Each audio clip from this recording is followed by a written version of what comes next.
I am Charlotte Casseraghi, and in partnership with the House of Chanel, I present to you the Les Rencontres podcast.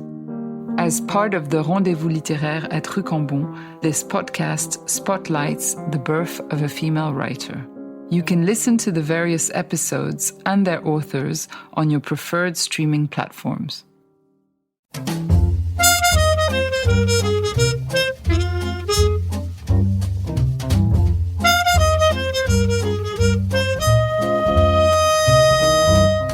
Happy Saturday. It's October 21st, 2023, and you are listening to Morning Meeting. I'm Ashley Baker in London. And I'm Michael Haney in New York City. And we are two of your airmail editors who want to be really clear about one thing, okay? We do not have a fake Indian prince and his Swedish grifter girlfriend / compatriot on the show this week, I'm sorry to say.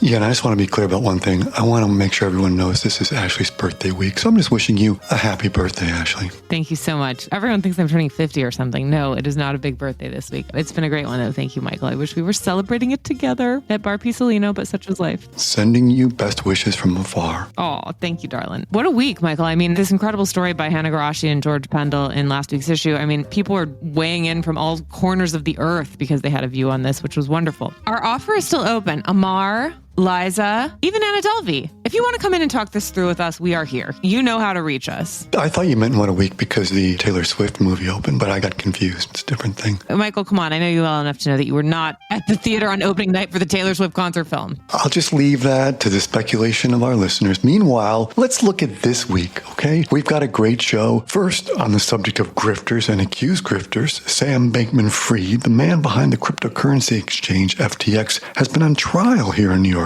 The U.S. government believes he orchestrated a years-long fraud that siphoned billions of dollars from his customers to finance political contributions, venture capital investments, and luxury real estate purchases. Our writer, Jacob Silverman, will join us to explain why Bankman-Fried's case is looking pretty bleak for him. Then, Bill Cohan will tell us all about a rather curious law in France that he learned about the hard way. Let's just say that it forbids men from wearing their own bathing suits in some public spaces. And finally, Jill Kargman will join us to reveal everything you need to know about the under-the-radar outdoor music festival that's become Coachella for the 0.01%. Ashley, where would you like to begin? It's your birthday week. You get to open whatever present you want first. What would you like? Well, I think we've got to bring Bill Cohan on to talk about the weird laws of French bathing suits. I thought I knew everything about French swimwear. I mean, I could give you fact points on Erez until the end of the day. But no, it turns out that you gentlemen can't wear anything that you want on the beach or at the pool. And Bill is here to tell us all about it. He's an editor-at-large for Airmail, the author of numerous books, and we're thrilled to have him back. Welcome, Bill.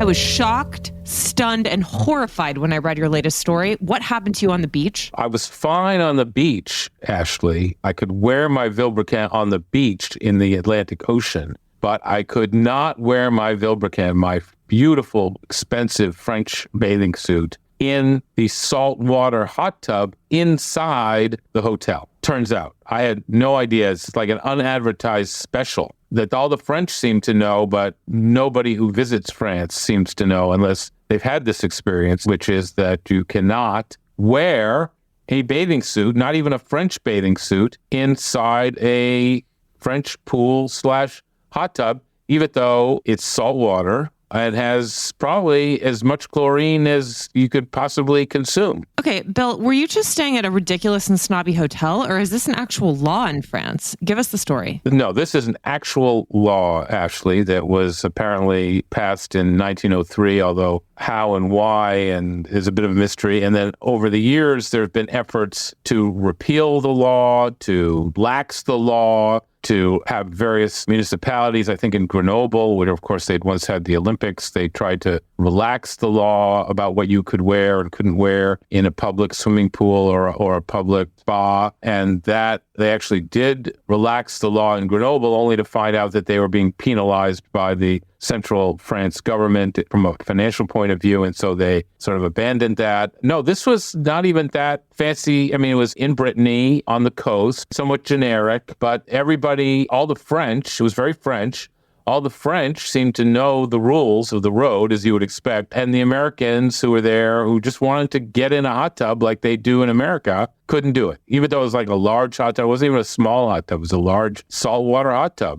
Can we just paint the picture, though? Because, okay, so there's Bill Cohan, he's got his lovely Vilebrequin, and the person at the front desk says, "No, monsieur." And what are you presented with as you must wear instead? And maybe just like, for those of us who can't, like the size of it and what you were going to wear, and just paint the picture of what, if you want to get in that pool, that little soaking tub, what you've got to put on. Yeah, so I mean, like in this country, Michael, we kind of wear whatever we want, either in the ocean or a swimming pool or a hot tub. We wear nothing. We wear whatever we want, whatever it is. Wear like board shorts with our Calvin Klein underwear sticking out of the top of them. Whatever it is that seems to be cool at the particular moment.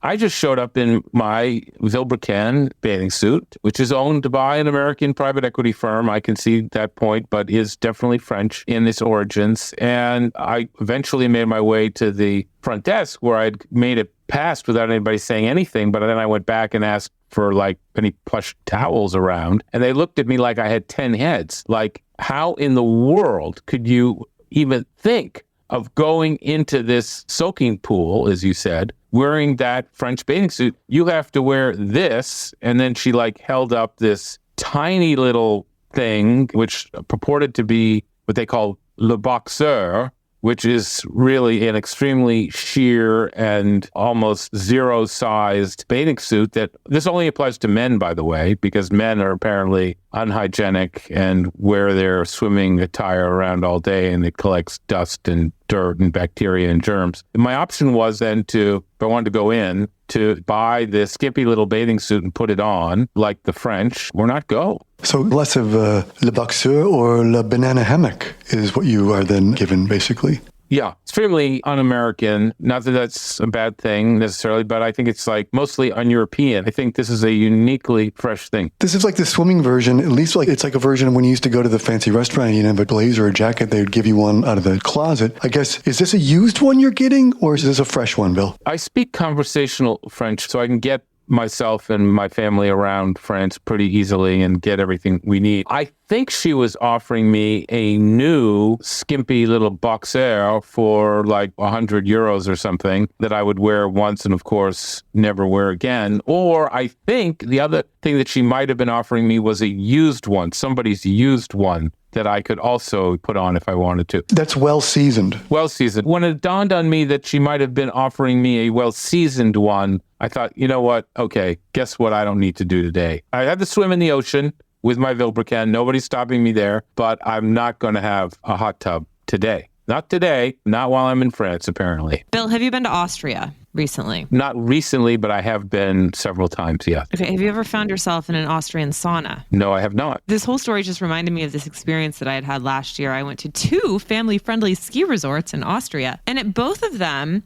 you go down into the sauna and you go down for the sauna Aufguss ceremony, and clothes are not only frowned upon, they're actually verboten. Like, you can't walk in there in anything but a towel. It is just like not possible. And there was a sign on the door and I was like, my God, I've never felt more American in my life than I felt at that moment. It also feels like a set piece I would have seen in Peter Sellers' Inspector Clouseau moment, which is just... But not being able to wear the French bathing suit in the French swimming pool, the irony was too much. It was too much I couldn't compute. Well, thank you so much for this great story and illuminating us to this law that it turns out is pretty essential. And they're very inflexible on it. And it's sort of like an inside joke, and they don't want to share it with anybody. Wait, you're telling me the French are inflexible about something? I'm shocked. Apparently, shocked Michael. To hear this, Bill. Apparently, yes. Much to my shock as well. Certainly on this, which is shocking because you'd think that they'd be a little more flexible. All right, Bill, well, thank you again. Can't wait to read your next piece. We love everything you do. We'll talk to you soon. Thank you both. Moving on. Michael, for those who would prefer to remain fully clothed, Jill Kargman has an opportunity for you to do so. Jill just got back from California where she attended an event called Power Trip. It sounds like a for-profit feminism exercise, but no, it is the new music festival everyone is talking about. We're so happy to have Jill Kargman here. She's the author of many books, including my favorite, Sprinkle Glitter on My Grave, and she's also the creator of the Peacock series Odd Mom Out. Welcome, Jill Kargman. Okay, Jill, you just got back from the Coachella Valley, but you were not there for Coachella. What took you there? No, I was not. I was there for another music festival called Power Trip, which is a heavy metal 3-day bacchanalia extravaganza. But unlike Coachella, where I guess it's Burning Man that's more bartering and stuff like that. This has like $50 whiskey tastings and sushi and poke bowls. And it's basically for like Gen X people who are not going to suffer through camping in a tent. And I don't even glamp. Like for me, like roughing it as if the Four Seasons is booked. Okay, you might not glamp, but seriously, like heavy metal and Jill Kargman, if I was on a game show, I would not put those two together. So Really? please tell us. Well, first of all, I do curse a lot, which Ashley knows because she has to edit it out of my airmail articles. But there have been studies that people who curse and listen to heavy metal are kinder, gentler people because we get out our aggression in different ways. So we're actually not. I think I started playing metal when I was in middle school. I would watch 120 Minutes and Headbangers Ball on MTV late night. And that music really shaped me. It got me through high school. I think Metallica was my version of therapy, and listening to AC/DC and Guns N' Roses when Appetite for Destruction came out in 8th grade, it just changed me. I felt like that.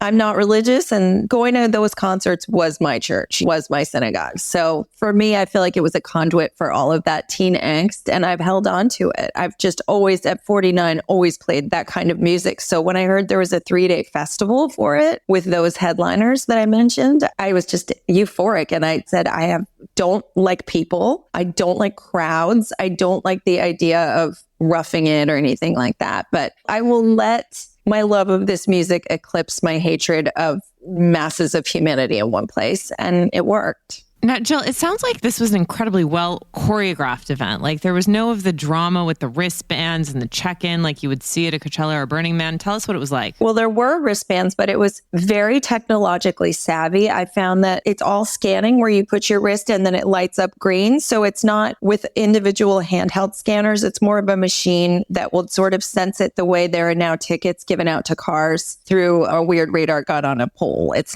something that's done individually. So if you have it, you can sort of pass through. So it was much more orderly in that sense. I did feel like it was well organized, but as I reference in my article a bit, like it's an older crowd, so it's not unruly. These are not people who are, even though the music that they listen to is Highway to Hell, they're not raising hell. They're not really trying to be troublemakers. We're too old.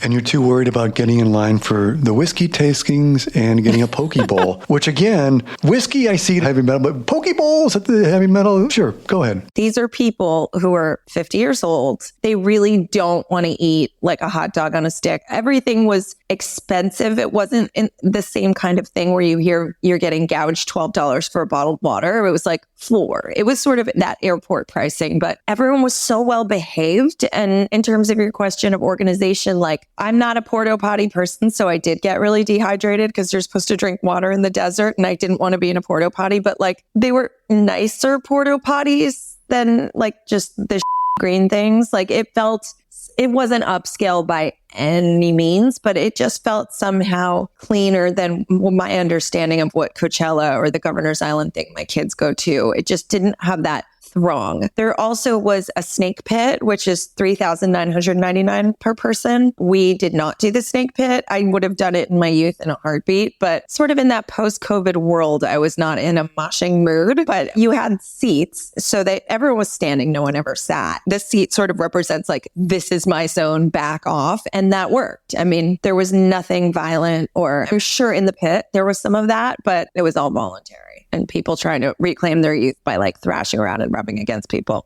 Okay, Jill, we've got to talk about the air-conditioned bars. I mean, I've never heard of this. How did this work? We were trying to tabulate what the profits were. I mean, my husband did he's a much better mathematician, but if the average ticket was $1,500 and there were all these 100,000 people, whatever it was, even if they're paying the bands millions, they had so much money that I think the comfort was paramount. And so not only did they have air-conditioned bars, they erected a pizza parlor and a sushi place with full air conditioning. So as I mentioned, we are not RV kind of people. So we were crashing in a house, but a lot of the people who did have RVs that we sort of made that single serving disposable friendship with when you're talking, I said, may I ask, what do you do all day? Because the concerts were at night and during the day, of course, it's 105 degrees. So I said, what was it that you guys were doing? And they said, we were in these air conditioned bars and pizza places and it was so comfortable. They make it really nice for you. They have cooling stations and all kinds of stuff like that. So I wouldn't have wanted to do that all day, but I think for the people who were there in their RVs, which by the way, they were like smacked out $1 million RVs with 3 bedrooms and grills and all this crap. I think they were perfectly happy. My last question, any surprise faces you saw? They're like, oh, never knew Steven Spielberg was a headbanger. I wish I had seen Steven Spielberg. My surprises were actually the Gen Zers. There are plenty of Gen Xers with like an alpha on their shoulders. There were a couple kids. Listen, I have like 3 awesome kids. I would never bring them to that. It's just not a thing that I would want to be sort of saddled with a kid. And people were high-fiving the kids and they knew every single lyric to Back in Black and it was wild. But I was more surprised to see the sort of 20 to 25-year-olds. There were so many because they weren't with mom and dad. Like they just liked this music and it was kind of shocking. But yeah, pretty much it was what you'd expect. I would say it was 75% male, 25% female. And of the females, I would say only 5% were dressed like Road Horse. Like there was not that much skankiness. People were just like, I'm in my vintage Gun and GNR shirt and that's it. Like there were a couple with like the implants and the mesh bra and that craziness. But I mean, I saw one pair of Christian Louboutin red bottoms and she's teetering around in the desert. I don't know what she was doing, but most of it was pretty much central casting. So Jill, suffice it to say, will you be going back next year? It depends on the lineup. I think I might be one and done. I am like a New York City rat who doesn't drive. I like bottles of water and I don't think I belong in the desert is my answer. Fair enough. All right. Well, Jill, next time you hit a metal concert, we want to hear all about it. We'll be very soon. You next year at Power Trip? I would go just to see AC/DC. Come on. All right, fair enough. Look, I'll meet you at the whiskey tasting. You shook me all night long, Ashley. Oh my God. This sounds like my idea of hell. I mean, I went to Coachella back in the day and it was so hot there. I guess October's the time to go. Anyway. Well, it's got to be better than being stuck in mud at Burning Man. Or Glastonbury. Yeah, actually, this is looking pretty good. I get it now. It's like, even if you don't like metal, might as well. Well, on to more serious matters, the Bitcoin bro Sam Bankman-Fried is on trial here for what the feds claim was a multi-billion-dollar fraud scheme run out of his company FTX. Jacob Silverman has been covering the case for us, and he joins us now to share his insights and whether Bankman-Fried can beat the charges. Jacob is also the co-author of Easy Money, Cryptocurrency, Casino Capitalism, and the Golden Age of Fraud, and we're thrilled to have him, so please welcome Jacob. Thanks for having me. So the trial of Sam Bankman-Fried is underway in downtown Manhattan. It's been going on for a while. Tell us about what you've learned and observed in the trial and what it portends for Bankman-Fried. Sure. He's facing 7 charges that are basically varieties of fraud, securities fraud, conspiracy to commit commodities fraud. And so far, the prosecution is nearing the end of its presentation of its case. And I think it's done a pretty methodical job at laying out the basic facts, using some insider witnesses. And it basically all centers around this accusation that Sam Bankman-Fried helped direct more than $10 billion in FTX customer funds to his trading firm, Alameda Research, from where it was spent on all kinds of things, a lot of investments, real estate, personal expenses, things like that. And the defense hasn't really done a very good job. I think most folks would agree. It's cross-examinations. They haven't presented their own case yet. Actually, yesterday, one of Bankman-Fried's lawyers said that they may not present a defense. I mean, that is something that lawyers and defendants choose to do or not do, as the case may be. But it all does seem rather like there are dim prospects for Bankman-Fried. And certainly before he entered the courtroom, the odds were against him just being a federal defendant. It's not clear how they might go ahead except to say, oh, he didn't know what was happening underneath him by his subordinates. I mean, it's pretty shocking if you're already looking at the defense hasn't even come to the table yet and they're already saying, we might not put him on the stand, right? We might not even. So why are they so concerned right now? Does it have to do with Caroline Ellison? Does it have to do with the documents that you laid out that she testified to this week? Or why are they already so far on the ropes in this? Well, there are 3 main witnesses. There have been a number of effective witnesses, I would say, on behalf of the prosecution, but the 3 main ones are Caroline Ellison, Gary Wong, and Nishat Singh. They were all close friends or girlfriend in the case of Caroline Ellison of Sam Bankman-Fried. They were all top executives at his companies. They've all pleaded guilty to being his co-conspirators and committing a number of financial crimes. And now they've all testified. And I think they have been pretty good witnesses for the prosecution. They're all kind of math or engineering people, and they speak precisely. They answer questions fairly clearly. And the prosecution has walked them through these crimes that Sam Bankman-Fried allegedly committed with them. And in their testimony, it really all comes back to, Sam told me to do this. Why did you sign those fraudulent loans? Sam told me to. Why did you make that fake balance sheet? Sam told me to. And his argument may be in turn, I did not give those orders or I did not oversee this kind of behavior. But so far, you have three pretty convincing witnesses, along with some other witnesses who worked for Sam Bankman-Fried, including at least one who's been granted immunity, and some of the also technical people and law enforcement folks who kind of provide that other expertise to say the money moved the way we say it moved, and he wasn't supposed to do that. As you note, there's also a pretty significant digital trail. Very much so. Of him basically giving those orders, right? Yeah, there's been some discussion, and certainly over the summer in the pretrial hearings, about whether Sam Bankman-Fried ordered his subordinates to use Signal, the popular encrypted chat app, and to use its self-disappearing messages feature. You could set an auto-delete on your messages, anything from a minute to weeks. And it's clear that they did use that, and everyone says that Sam,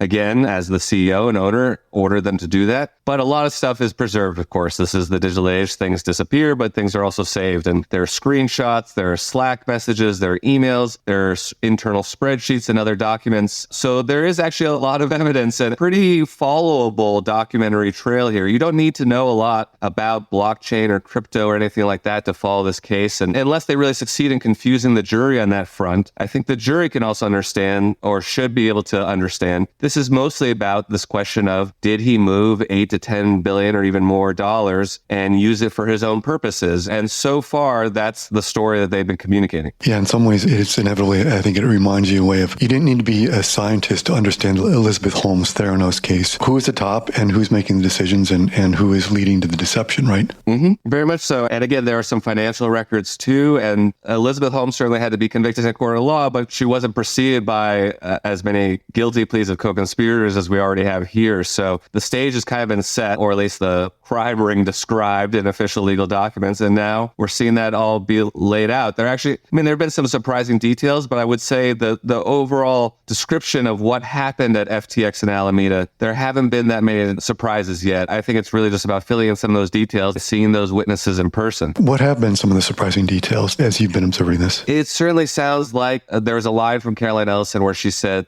that Sam Bankman-Fried started his trading firm Alameda in 2017. He started FTX, which grew to be this very big crypto exchange in 2019. And at some points, apparently or allegedly started funneling money from FTX customers to Alameda. One thing that Caroline Ellison testified in court was that basically from the beginning, from the 2019 founding of FTX, Bankman-Fried saw this as a source of capital. That it sounded like in her testimony that from the beginning, he thought it was okay to just dip into that pool of funds. And it really makes it seem like, again, from the beginning, there was perhaps a criminal intent here to defraud those customers and all their investors. There just were a lot of lies and deceptions percolating through this whole thing. Another big surprise, which I mentioned in my forthcoming piece, is that there was this balance sheet that was leaked to CoinDesk, an industry publication last year, and that helped provoke the downfall of this whole enterprise. And it showed that Alameda had a pretty shaky financial foundation. We learned in court that that balance sheet was actually a fake, that Caroline Ellison made allegedly at Bankman-Fried's request, and it was one of 7 fake balance sheets, and it actually understated the extent of problem in their financial situation. So even their lies, in some ways, weren't sufficient cover-ups, and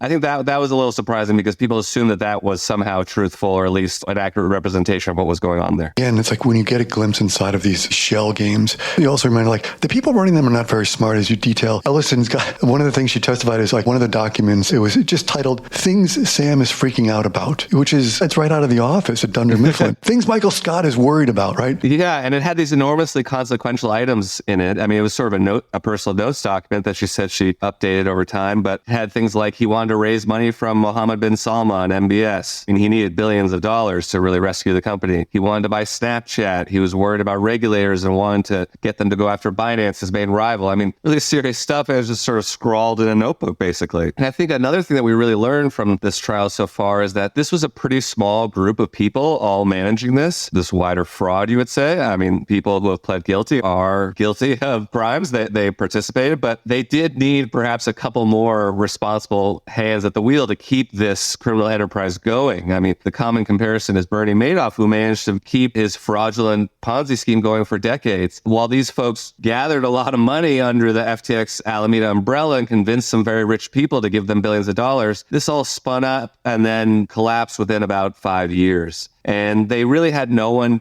keeping track of the finances, where the dollars were, where the crypto was, how much they owed, how much people had pulled out, how much they might eventually have to pay back to themselves. And so there's no advisor doing accounting there who really knew where everything was. And whenever they had to move money in a significant manner, they had to whip together some spreadsheet that was only an estimation of where everything was. Do you think that there'll be more prosecutions to come after this trial, other people that the feds will look at? I think so. This is, again, a criminal enterprise encompassing a number of people besides the four. There are 4 who have pled guilty, 3 who are testifying against Bankman-Fried. There are other people, I think, who could certainly be implicated. We know also that there is a trial scheduled for next year that the judge, Lewis Kaplan, has put on his calendar for March. There actually isn't an indictment yet for that trial, but there is expected to be one, which is against Bankman-Fried and perhaps other co-conspirators, but relating to political corruption, the campaign finance charges. There was a reported $40 million bribe that they paid to Chinese officials to unlock some $1 billion worth of crypto that was frozen in a Chinese police investigation. That was discussed. That hasn't been officially charged yet, or was charged and then removed for complicated legal reasons, but that charge is expected to return in a future indictment. In court, Caroline Ellison said that that was actually $150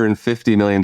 And to indicate how they work, in that notes document of her, or in another ledger she had written, she called it $150 million for the thing. This sort of casual ease they had with spending huge amounts of money and speaking in barely scribbled code is pretty funny. I also think next year is when you might see something happen to Sam Bankman-Fried's parents, who his father worked for and received paychecks from the company. They both received money and property from FTX. They were part of the political operation, especially his mother. They may face some legal liability, and other people from that world. Also, Gabriel Bankman-Fried, Sam Bankman-Fried's younger brother, who was involved in the political giving. So I think it's certainly not over, and it could encompass a lot more people. One final question. In a note a moment ago, Mohammed bin Salman, I'm fascinated in your reporting this week that you shine a light on. Basically, what undid this whole thing was Sam basically talking over in Saudi Arabia with Anthony Scaramucci, trying to get money from the Saudis. And what happens? So in the fall of 2022, this is probably a month or so before FTX really crumbles, but it's already in deep financial trouble. Sam Bankman-Fried, in some kind of strange buddy comedy, flies with Anthony Scaramucci to Abu Dhabi in Saudi Arabia because there's money there. There's sovereign wealth funds that perhaps they can raise the billions of dollars they really need to rescue this thing or plug the hole. And Binance, which has a tangled history with FTX, but it's the largest crypto exchange in the world, its CEO, CZ, as is widely known, Changpeng Zhao, is based in Abu Dhabi, and they have a digital asset license there of sorts and a lot of influence. And apparently, Bankman-Fried, who's not really known for his social graces, kind of talked a little shit about CZ and said Abu Dhabi may not be big enough for the both of us, and perhaps made similar comments in Saudi Arabia. And somehow some of this got back to CZ, and that helped precipitate this event in which CZ sold a huge and made a big show of it, announcing on Twitter that he was going to sell his stash of FTT, which was the house token basically for the FTX exchange, which anytime you say you're going to sell a lot of something, and especially an illiquid asset in this case, it's going to make the price plummet. And it helped basically expose what was going on there. So it wouldn't be the first time that Bankman-Fried's mouth has gotten him in trouble. That's why he got his bail revoked over the summer. He was talking too much and trying to intimidate witnesses via the media that the judge determined. So, but this also speaks to who he is, who SBF is, and his recklessness throughout this kind of 5-year speed run through crypto. He was a nerdy, awkward guy, but he also talked talked a big game and was willing to tell people to F off if he wanted to. And it helped him on his way up, but certainly also greased his way down. Well, Jacob, you've done a fantastic job with your story this week in Airmail, and super grateful to you for coming on the show today and illuminating what's been happening in the trial for us. And I have a feeling we'll have you back as it enters Act 2 and 3, and so excited to have you with us and look forward to having you back again. Thanks so much. Glad to do it. Well, it is the weekend. Before we go out and enjoy ourselves, surely you've got something you can recommend to us. Two things I'd like to recommend. The first is a terrific new documentary called AKA Mr. Chow about the singular restaurateur Michael Chow. This is a wonderful portrait of a fascinating life. Chow, as you probably know, is best known for his restaurants, which have always been a place for the famous to hang at, whether it was Knightsbridge in London in the 60s, New York in the 70s, or Beverly Hills in the 80s. But as you learn here, he is so much more than that. This is a surprising, I think, revealing, poignant portrait of someone who has shaped our culture. I loved it. It's called A.K. Mr. Chow, and it's also executive produced by Airmail's co-editor Graydon Carter, and it is streaming right now on Max. Second, I want to recommend a lovely, smart, fun, and very funny new novel by the writer Christine Colson called One Woman Show. Colson worked for 25 years at the Metropolitan Museum in New York City, and where she wrote the wall labels for the British galleries. And during that time,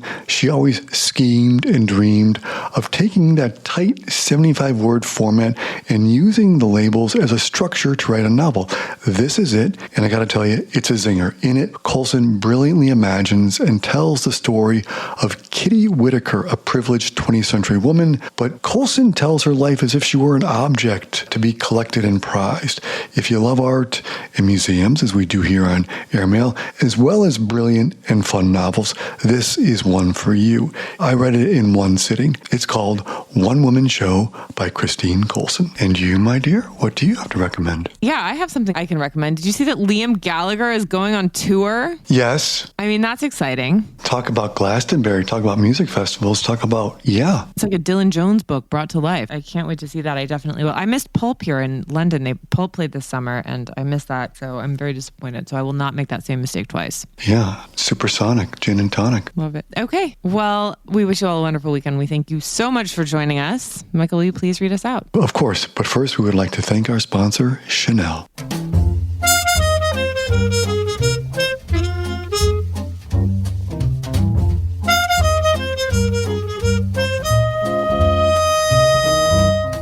Morning Meeting is produced by Airplay Productions and edited by Jesse Cannon. Our co-editors are Graydon Carter and Alessandra Stanley. Our chief operating officer is Bill Keenan, and our deputy editors are Ashley Baker, Chris Garrett, Nathan King, Julie Vitale, and Ash Carter. Our CMO is Emily Davis, and our music supervisor is Randall Poster. Our theme music is The Cute Monster by the Buddy Collette Quintet. A new edition of Airmail is published every Saturday, so please subscribe and enjoy all of our stories on airmail.news, which we update every day. You can also find us on Twitter and Instagram at Airmail Weekly, but we will be back here next Saturday with another edition of Morning Meeting. In the meantime, be sure to subscribe to Spotify or Apple Music. But most of all, thank you again for joining us.